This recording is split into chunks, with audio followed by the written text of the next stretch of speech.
আসসালামু আলাইকুম সম্মানিত দর্শক শ্রোতা, আপনাদের সবাইকে স্বাগতম আমার নতুন একটি ভিডিওতে। এই ভিডিওতে আমি আপনাদেরকে হিউমিক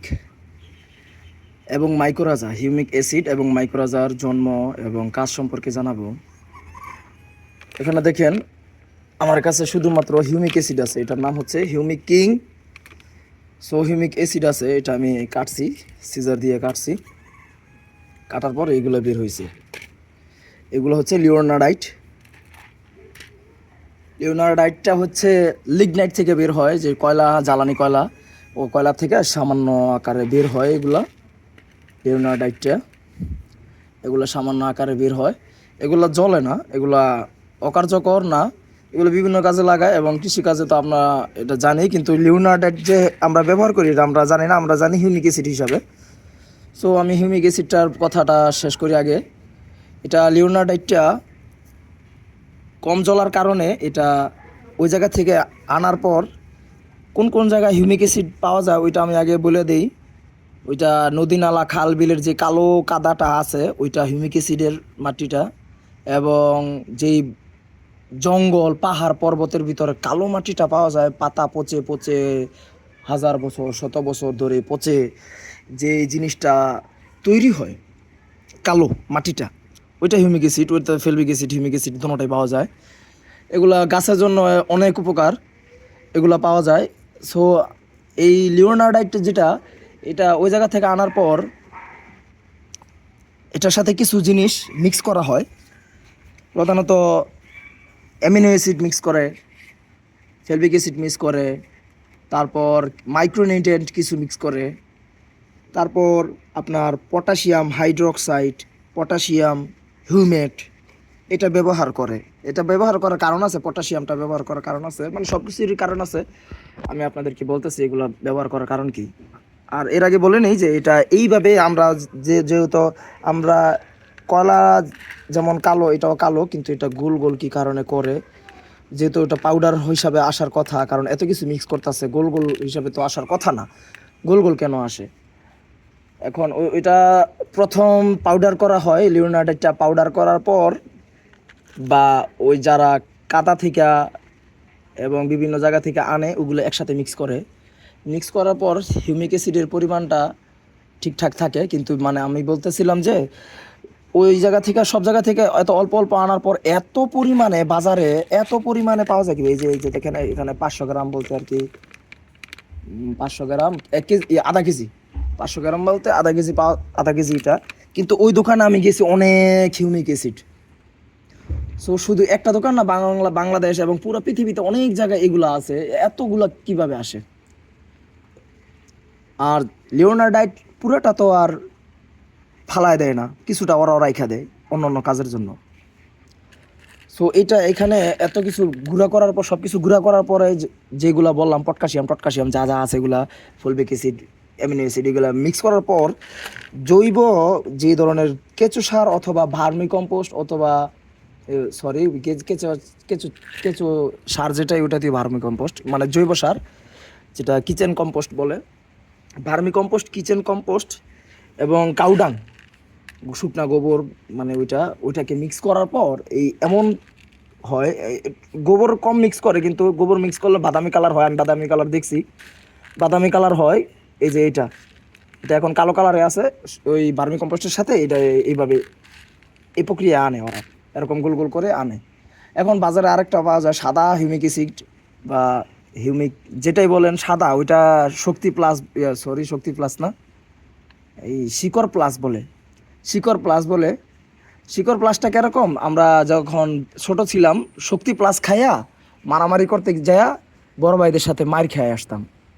শক্তি প্লাসটা যেরকম ধোকা, ওই সেম সাদাটাও এরকম ধোকা, কিন্তু সাদাটা এতটুকু ধোকা না, কিন্তু ওইটার ভিতরে জিপসাম আরও বিভিন্ন জিনিস থাকার কারণে কাজ করে, কিন্তু হিউমিক অ্যাসিডের কাজটা ওইটা করে না। হিউমিক অ্যাসিডটা আপনারা গাছ লাগানোর আগে মাটির সাথে ব্যবহার করবেন, ধুইয়া না আর কি, ভিজায়া গোলায়া তারপর ব্যবহার করবেন 2 মাস অন্তর অন্তর। তারপর এটাকে পানিতে স্প্রে করবেন, পানিতে যখন স্প্রে করবেন এটা সাইকে নিবেন, এগুলার কোনো মেশিন নষ্ট করে, স্প্রে মেশিনগুলো নষ্ট করে। আমার স্প্রে মেশিন একটা 2টা 3টা নষ্ট হয়েছে, আমি তখন জানতাম না, তো এরপর আমি সাইকা সাইকা আরেকটা আছে লিকুইড আকারে ওইটা দিবেন। ওইটা দেওয়ার ফলে মানে ওটা পাতা স্প্রে করলে পাতাটা মোটা হয়, সবুজ হয়, পাতাটা মোটা হয়, সবুজ হয়। আর হইতেছে আপনার এটা পাতাটা মোটা হয়, সবুজ হয়, গাছটাও শক্ত হয়। এটা হওয়ার কারণে যে পটাশিয়াম, যে পটাশিয়ামেরই তো কাজ হইতেছে গাছকে শক্ত করা, গাছের পাতা শিকড় এগুলোকে শক্ত করে। এখন আমি আপনাদেরকে একটু উঠা দেখাই। বিসমিল্লাহ।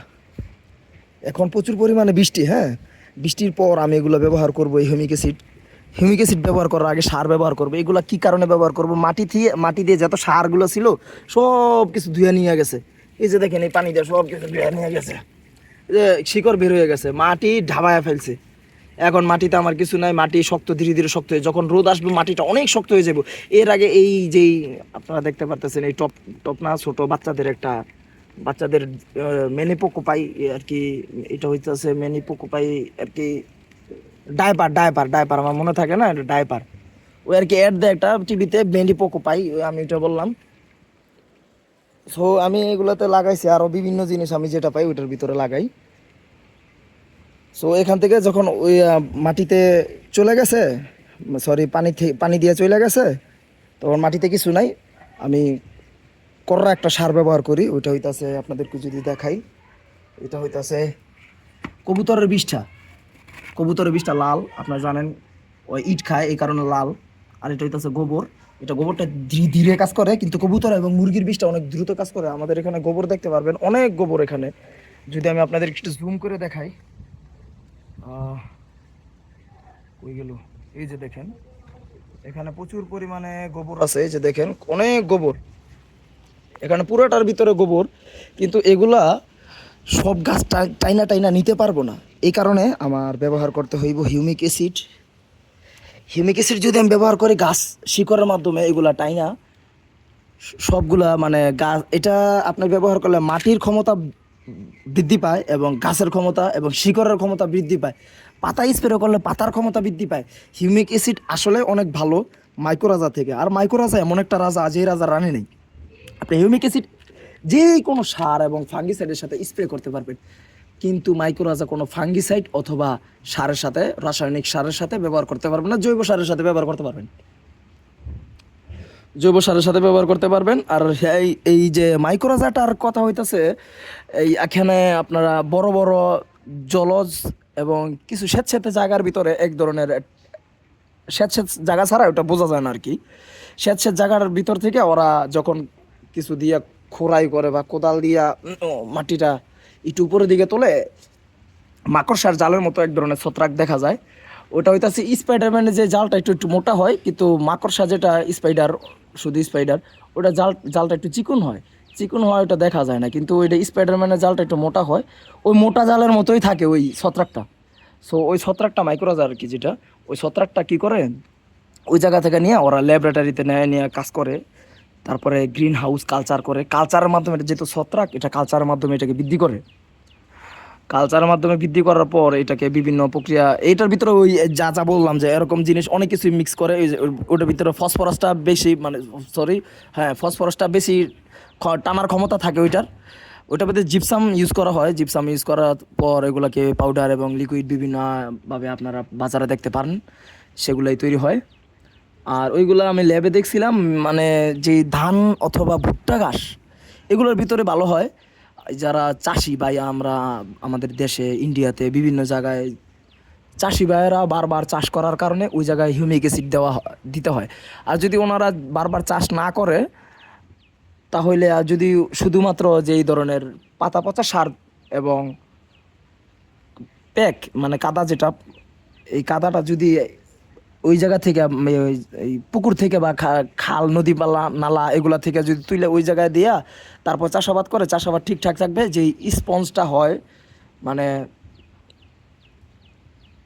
স্পাইডারম্যানের যে, মানে আমি ছত্রাকটার কথা বলতেছি, মাইক্রোরাজার যে ছত্রাকটা, ওইটা স্পঞ্জ হয় কখন, এটা খরার মৌসুমে। ওইটা দূর থেকে, মূলত এটা খরার মৌসুমে কী কারণে দূর থেকে পানি শোষণ করে, পুষ্টি শোষণ করে, এটার কারণ হইতেছে এটা মূলত যখন মাটি এবং শিকড়ের সাথে স্পর্শ হয় তখন এটার ক্ষমতা অনেক বাইরে যায়। এটা কি করে, অনেক বড় এরিয়া নিয়ে নেয়, অনেক বড় এরিয়া নেওয়ার পর এটা ধরেন আপনার এই জায়গায়, এখানে আছেন আপনি, এখানে এই রডটা দেখতে পারতেছেন, এই জায়গায় গাছটা লাগাইছেন আপনার, ওই যে ওই জায়গায় একটা করসল গাছ আছে, এই করসল গাছের পিছনে আরও বেশি দূরে নিয়ে যায় ওর যে শিকড়ের যে পরিধিটা, ওরা স্পাইডারম্যানের যে জাল আছে, জালের মতন শুকনো, মানে শুকনো বলতে ছোটো ছোটো চিকন চিকন অনেকগুলা ছড়ায় দেয়, অনেক দূর থেকে ওরা আনে, মাটির গভীরে এই কাজগুলো করে। এটা মাটির গভীরের কাজ, কার্যক্রম ক্ষমতা অনেক বেশি। এটা খরার মৌসুমে আপনার গাছটা পানি না দিলেও বাস ঠিকঠাক থাকে, কিন্তু হিউমিক অ্যাসিড যদি আপনি দেন তাহলে খরার মৌসুমে দিতে হয়।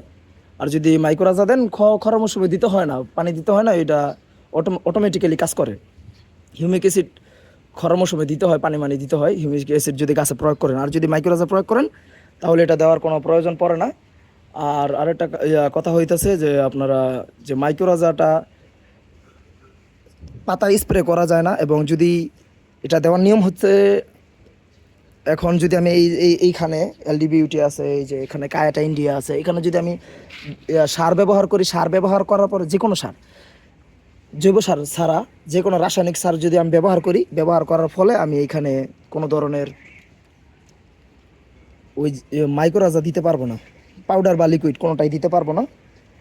আর বর্তমান বর্ষাকাল তো ছাদের অবস্থা ভালো না, শ্যাওলা টেওলা অনেক কিছু পড়ে গেছে, এই শ্যাওলা থেকেও সার হইব, এটা আপনারা বুঝতে পারছেন। এখন আমি যে আপনাদেরকে বললাম যে হিউমিক অ্যাসিড কোন জায়গা থেকে আসে, ওই যে নদী নালার যে শ্যাওলা ওগুলো পচে, এগুলো থেকে আসে। সো এখানে আবার আরেকটা জিনিস, আমার বাগানে এই হামিং বার্ডটা বেশি জ্বালায়। এখানে একটা হামিং বার্ড দেখতেছেন, কালো টাইপের হামিং বার্ড, বৃষ্টির কালেও মধু খায়, কোন জায়গা থেকে মধু খায় আমি জানি না, পণ্ডিত উইরা গেছে। আপনাদেরকে সুন্দর একটা দৃশ্য দেখাইলাম আর কি, এছাড়া কিছু না। সো আমরা ভিডিওতে চলে যাই। সো আমি কথা বলতেছিলাম, কোনো সার যদি আমি 20 দিন আগে যদি এখানে দেই রাসায়নিক সার, আমি মাইক্রোরাজা দিতে পারবো না, এবং যদি ফাঙ্গিসাইড ব্যবহার করি আমি মাইক্রোরাজা দিতে পারবো না, আপনারাও দিতে পারবেন না, এটার কোনো নিয়ম নাই। আর যদি দেন তাহলে ওই ফাঙ্গাসটা, যেহেতু এটা ছত্রাকটা মারা যায়। সো আপনারা এগুলো খেয়াল করবেন। সো মাইক্রোরাজাটা ব্যবহার না করাই ভালো। আর যদি মনে করেন আমার একটা বাগান আছে, যেমন রাজশাহী, চাঁপাইনবাবগঞ্জ, বিভিন্ন মানে রংপুর বা বাংলাদেশের সোনারগাঁ লিচু বাগান, এইখানে আপনারা মাটিতে যেই পুষ্টিগুলা ধীরে ধীরে ধীরে ধীরে আল্লাহ তালা বিভিন্ন পোকা মাকড়ের মাধ্যমে, ছত্রাকের মাধ্যমে আল্লাহ তালা দেয়, ওইগুলো আপনারা কীভাবে গাছকে খাওয়াবেন। গাছে আলাদা কোনো সার প্রয়োগ করার দরকার নেই, আপনারা মাইক্রোরাজাটা ব্যবহার করেন, কোনো সারের সমস্যা নেই, ওইখানে মাইক্রোরাজাটা ব্যবহার করতে পারবেন। আর ছাদ বাগানেই বাইরেরা সবসময় আপনারা হিউমিক অ্যাসিডটা ব্যবহার করার চেষ্টা করবেন, হিউমিক অ্যাসিডটা ব্যবহার করার চেষ্টা করবেন। ধন্যবাদ। আমার মনে হয় না আমি প্রপার আপনাদেরকে যে যতটুকু জানি আমি ততটুকু আমি আপনাদেরকে বলতে পারছি, কারণ আমি কোনো কিছু আমার কাছে লেখা থাকে না, আমি গিয়া দেখা তারপর শিখি, যতটুকু আমার মুখ দিয়ে আল্লাহ তালা বের করে আপনাদের দোয়ায় ততটুকু আমি আপনাদেরকে জানাতে পারি। আপনারা আমার জন্য বেশি বেশি দোয়া করবেন, আল্লাহ তালা যেন আমার মুখ দিয়ে আরও বেশি বেশি ভালো ভালো কিছু বের করে, আর আপনাদেরকে ভালো ভালো কিছু আমি যাতে আপনাদেরকে দেখাইতে পারি, ভালো ভালো কিছু যাতে শিখতে পারি, আর আপনাদেরকে যাতে শিখাতে পারি, সে দোয়া করবেন, আমার জন্য দোয়া করবেন। এই যেই চ্যানেলটা আপনারা দেখতে পান এগুলা এটা আমার নতুন চ্যানেল। সো চ্যানেলটাতে সাবস্ক্রাইব করবেন, শেয়ার করবেন, লাইক কমেন্ট করবেন। ধন্যবাদ। যারা এই পর্যন্ত ভিডিওটি দেখছেন তাদেরকে অসংখ্য ধন্যবাদ। ভালো থাকবেন, সুস্থ থাকবেন। আসসালামু আলাইকুম।